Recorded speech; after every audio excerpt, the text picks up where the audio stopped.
এগৰাকী ষ্টুডেণ্টে কমেণ্ট কৰিছিলে যে BSc ফাৰ্ষ্ট ছেমিষ্টাৰৰ বাবে চিলেবাছটো প্ৰভাইড কৰিব লাগে আৰু লগতে কি টেক্সট বুক পঢ়িব লাগিব সেই সম্পৰ্কে অলপ জনাবলৈ ক'লে। চ' BSc ফাৰ্ষ্ট ছেমিষ্টাৰৰ বাবে যিখন পেপাৰ আছে সেইখন পেপাৰৰ নাম হৈছে ক্লাছিকেল এলজেব্ৰা। তাত 3টা ইউনিট আছে। First unit is related to complex analysis, second unit is related to algebra, and third unit is related to linear algebra. So' এই 3টা ইউনিটৰ বাবে ইম্পৰ্টেণ্ট 3খন কিতাপৰ নাম মই ছাজেষ্ট কৰিম আৰু তোমালোকৰ চিলেবাছটোতো সেই টেক্সট বুক কেইখন ছাজেষ্ট কৰা আছে, তথাপিতো 2-1খন এক্সট্ৰাকৈ দি দিম। তোমালোকে পঢ়িবা আৰু সেই কিতাপকেইখন পঢ়িলে তোমালোকে এটা ভাল মাৰ্কছ স্ক'ৰ কৰিব পাৰিবা।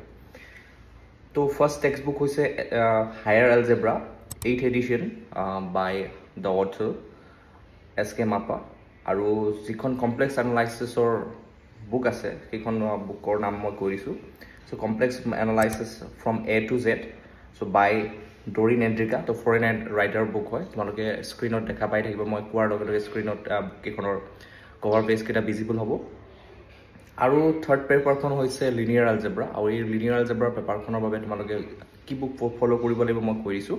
এখন বুক আছে, ধুনীয়া book, so' linear algebra and its application by David C Lay. So' এইখন ফ'ল' কৰিব পাৰা। আৰু তোমালোকৰ টেক্সট বুক হিচাপে ছাজেষ্ট কৰা আছে so' matrix analysis and applied linear algebra by Meyer কাৰ্লট্ৰি।